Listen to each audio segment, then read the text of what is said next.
Heaven and Hell by E.A. Wallis Budge.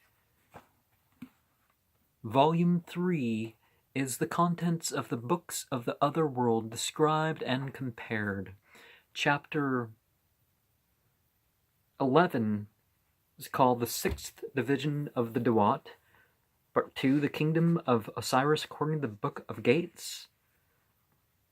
I'm just going to call it 7, then 8, 9, 10, 11, 12, The boat of Yathura, having passed through the first 5 divisions of the Tuat, now, according to the Book of Gates, arrives near the southern part of the delta and near the kingdom of Yasir, so-called Lord of Mendes and Busiris.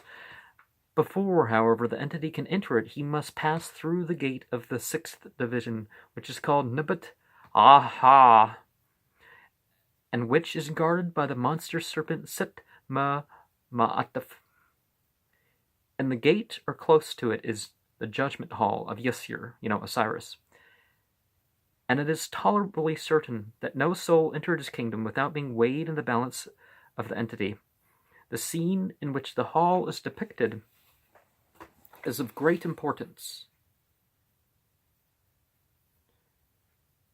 for it is different in many parts, particulars from the representations of the judgment which we see on papyri, even in those which belong in the period of the 18th and 19th dynasties. All the texts which describe it are written in hieroglyphs, but in many of them the hieroglyphs have, as Champollion pointed out, special and very unusual values, and the title enigmatic writing given to them by Goodwin is appropriate. In the ordinary judgment scenes, we find that the heart of the deceased is weighed in the balance against the feather symbolic of Ma'at, or righteousness, and that the operation of weighing is carried out by Dahute and Yinpu, Thoth and Anubis. In the presence of the great entities, the owner of the heart himself, sometimes looking on, the so-called gods accept it and ratify the verdict of Dahute, and that the deceased is then led into the presence of Yasir by Haru, Horus. Sometimes the heart of the deceased is weighed against his whole body, as in the papyrus of Nebseni, and at other times the pans of the scales only contain weights. In the scene before us, the arrangement is quite different. And look at that there. Consider what it says and what it means otherwise. And to come of that, consider what it says and what it further means. Yasir is seated on a chair of state and wears the crowns of the north and south united. Well, the south and the north united. In his hands are the symbols of life, Ankhs and rule, Huk. So the Ankhs and the Kirkstaff. His chair stands on a raised platform, on 9 steps of which stand 9 entities who form his company. Beneath the feet of the entity, and perhaps under his platform, are the dead. The i.e. the damned, are his enemies. The top of the hall is protected with a row of spearheads, and from the ceiling hang 4 heads of gazelle, or origins. According to, they're the ones that are particularly curved, sort of things, aren't they?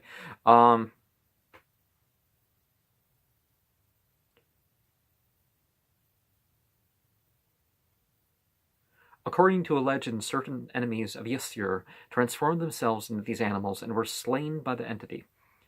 On the platform, immediately in front of the entity, stands Krahute, in the form of a mummy, and he serves as the standard of the balance. The object, see my new alt-right bird to, as a replacement for the movement, by the way. The object of the pan is being weighed against the symbol of evil, which it seems to counterbalance exactly. This being so, it seems that the wickedness of the deceased did not go beyond a recognized limit. Yinpu in the upper corner of the scene addresses some words to Dahote, which bears the balance on his shoulders. In the small boat, near the balance, is a pig, being beaten by an ape. The name of the pig is Amma, but neither his functions nor those of the ape are clearly known. The ape must be the equivalent of the dog-headed ape, which sits on the beam of the balance in the picture in the Theban papyri, and the pig may represent the eater of the dead, but at present these are the matters of conjecture, with reference to the pig. It is interesting to note that in the papyrus of Necht, the deceased is seen grasping a chain by which a serpent is fettered, and spearing a pig. The chief point of interest in the whole scene is the fact that the judgment here depicted is of a more primitive character than that given in the Book of the Dead. And so the boat sometimes contains 2 apes, see Sharpe English Egyptian inscriptions, part 2, plate 9, and a tomb at Thebes, 1 ape. In a tomb in Thebes, 1 ape is in the boat and 1 outside it. And so this is the Judgment Hall from Champollion Monuments, Egypt, tome 3, plate 272.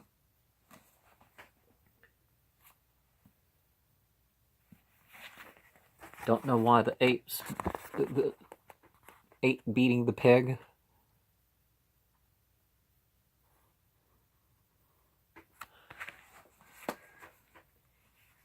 But it can be thought of the sociopath animals as the ape, and the pig, it's the psychopath.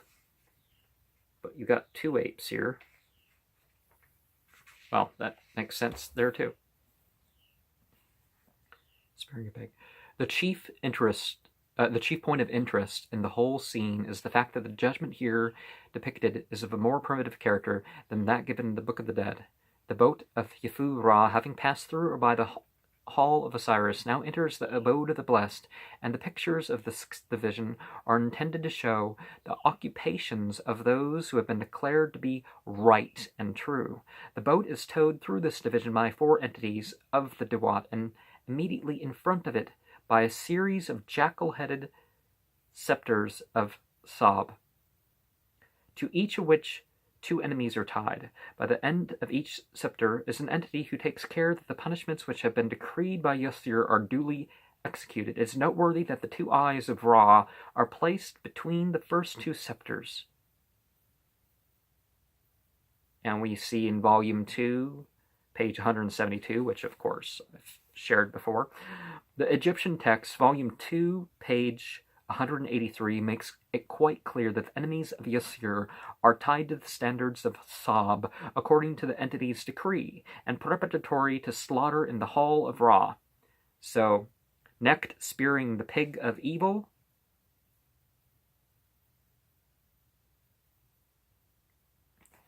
almost looks like he's getting ready to snake, you're next. But consider it for what it means and what that implies. To the right of the path of Yefu-Ra are 12 Ma'at entities who carry Ma'at, the truth, and 12 Hatupteu entities who carry provisions.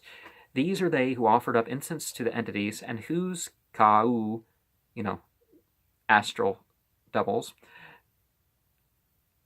have been washed clean, whose iniquities have been done away, and who were right in the judgment. Therefore Yusir decreed them to be Ma'at of Ma'at, i.e. most righteous.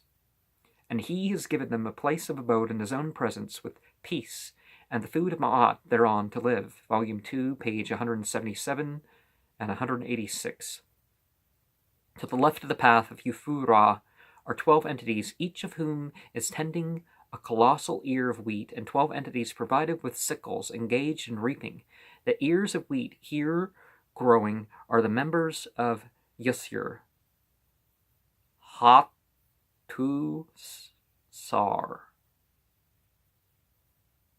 That is, they are regarded as parts of the entity's own body, and that inhabitants of the kingdom of Yasur and the human beings on earth alike ate the body of the entity when they ate the bread of wheat. This is my body, this is my flesh, goes way back. It goes even further back than this. The wheat which grew in the kingdom of Yasur was, of course, larger and finer in every respect than that which grew on earth. It is expressly said, it is expressly said that the Ksu, i.e., the beatified spirits, feed upon the so-called divine grain, the Nipre, in the land of the light entity. See Volume 2, page 188. Therefore, since the divine grain is here a form of Yasur, the Khu live upon the entity himself and eat him daily. This is exactly the kind of belief we should expect the primitive Egyptians at one period to possess. The idea of a heaven where the wheat grew luxuriantly and food made of the same could be had in abundance was evolved in their mind after the introduction of wheat into Egypt from Asia, and after the Egyptians had settled down to agricultural pursuits. So Professor Wedemann has collected a number of important facts on this subject in the most interesting paper, Osiris Vegetant.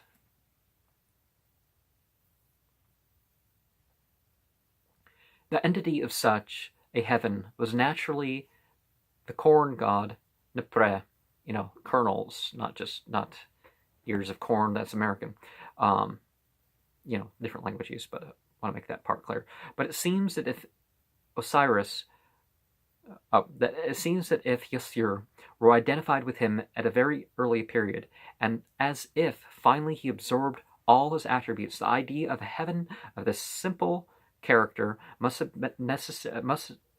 necessity be very old, and it presupposes the existence of beliefs concerning the future life which the latter Egyptians must often in their secret hearts have repudiated.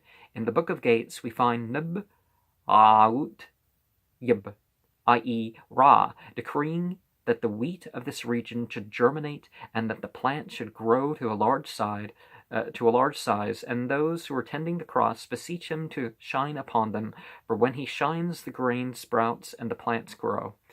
So, you see sort of a combination between the mythologies of the planting cultures and the agricultural cultures, and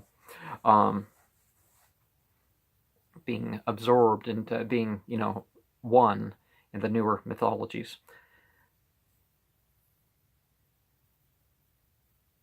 Now, though Yasur was, from a material point of view, the grain entity, or the kernel entity, and the wheat was his members, which were eaten by his followers, he was also, the grain in its sheath, right?